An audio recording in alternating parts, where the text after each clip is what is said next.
Good afternoon, everyone. I pray that your Wednesday you found spaces and places of joy, of peace, of happiness. Maybe you played an instrument or painted a picture, did a puzzle, read a book or saw an article, maybe took a walk, did a dance. Anything that you could find to do that would give you some time to smile, to give you some time to reflect, to give you some time to feel joy. We're continuing our conversation about narcissists, and we're now going to talk about things you can do if you find yourself that you are involved with someone who has narcissistic traits. And people may say, well, the first thing you should do is probably leave. Well, that's easier said than done. Because the reality is, for a lot of us, if we have been in a relationship with a narcissist, they can be quite charming. And we find ourselves falling in love with them. And so what we want is for those traits to stop, but we want to continue to be in relationship with the person. For some people, maybe it's a parent who has narcissistic tendencies, and it can be difficult to kind of divorce yourself from your parents. For others, it may be a boss or a co-worker.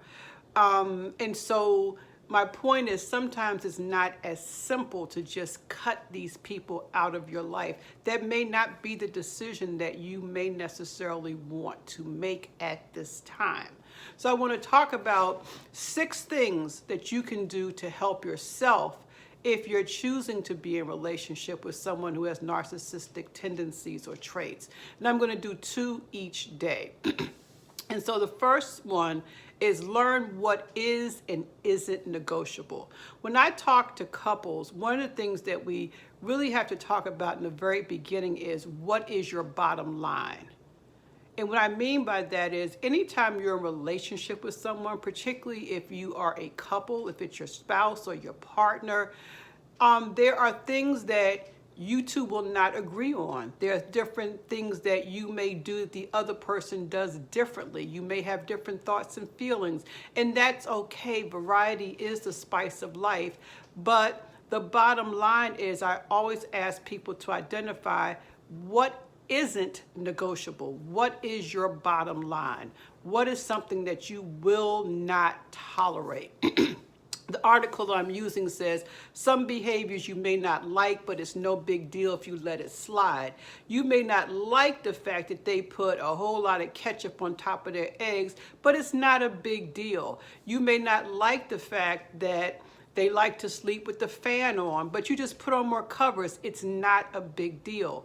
But there are some things that if you just, in some instances, if you just let everything slide, and it is a big deal, some of those things are big deals, it can be very detrimental to not only you, but to the relationship as a whole. And so the first thing is to figure out for yourself and your relationship with this person with narcissistic traits or tendencies, what is negotiable and what is not negotiable.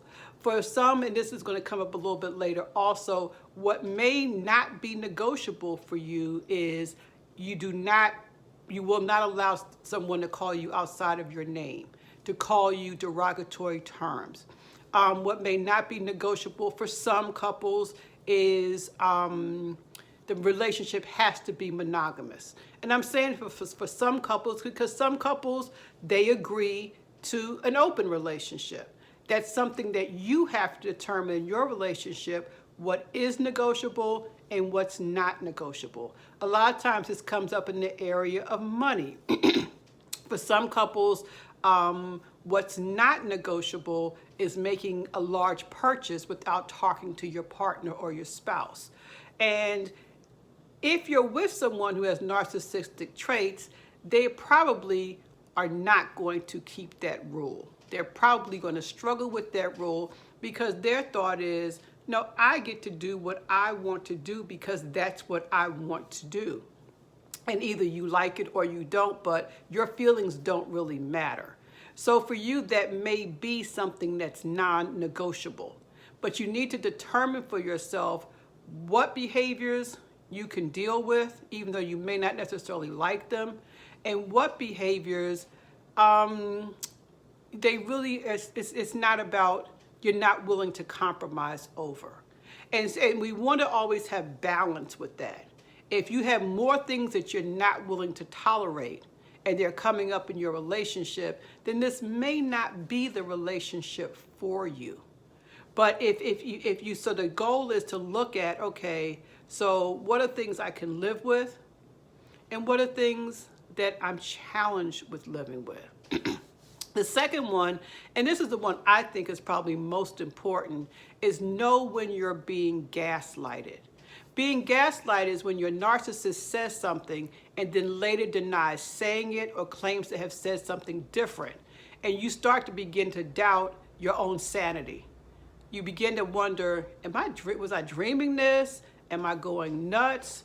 Were we both involved in the same conversation? What's going on? The reality is, for people with narcissistic tendencies, they do that maliciously to throw you off balance. And what I've said in earlier videos, I believe they do it because for a lot of people with those narcissistic traits, their emphasis is in winning. They want to be seen as all powerful, that what they say and what they think is much more important than what you say or what you think. And they're going to go about trying to win that or make their point no matter what. Even if it involves them denying that they said exactly what you know that they said. Or them telling you that you don't know what you're talking about.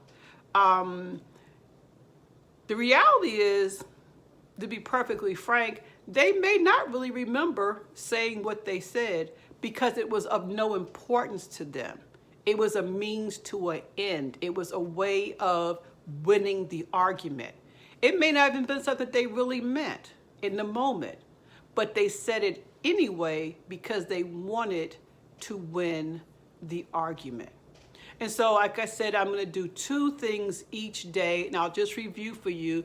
The first is learn what is and what isn't negotiable, or as I say in my own language, what are your bottom lines and what are things that you're willing to compromise on. And pay attention if you have more things on your side that you're not willing to negotiate. Okay, or if you have, if it's unbalanced in either direction, if there's more things you're not willing to compromise on, this may not be the best relationship with you. You may be doing some controlling things, or if your partner has so many things that they're not willing to compromise on, again, this may not be the best relationship. But if you're on the other extreme where you just let anything go, it doesn't really matter. Anything goes, whatever your partner says or does, you just adjust yourself to it. You may want to do some introspective work and wonder, okay, so why is that? Why am I allowing all these things to happen, even things that I vehemently disagree with, but I'm not going to say anything just to keep the peace? And that's typically what it is, just to keep the peace. And the second thing, again, is know when you're being gaslighted. Know when your narcissist is making you feel, or is causing you to doubt your own sanity. Did we really have this conversation? I know she said X, Y, and Z. I know he said, but then when you ask them about it or bring it up to them, they say, I didn't say that. I don't know what you're talking about. That's not what I said. And so, again, these are things we're going to continue. I have 4 more things we will talk about. I'll do 2 tomorrow and then 2 probably on Monday. But in the meantime, I would invite you to find something wonderful to do today that causes you to smile on purpose. You are doing a good job. You're doing a good job being present. You're doing a good job doing introspective work on yourselves, and that work can be tiring. So practice some self-care and do something good for yourself today on purpose. Love you. Talk to you tomorrow. Bye-bye.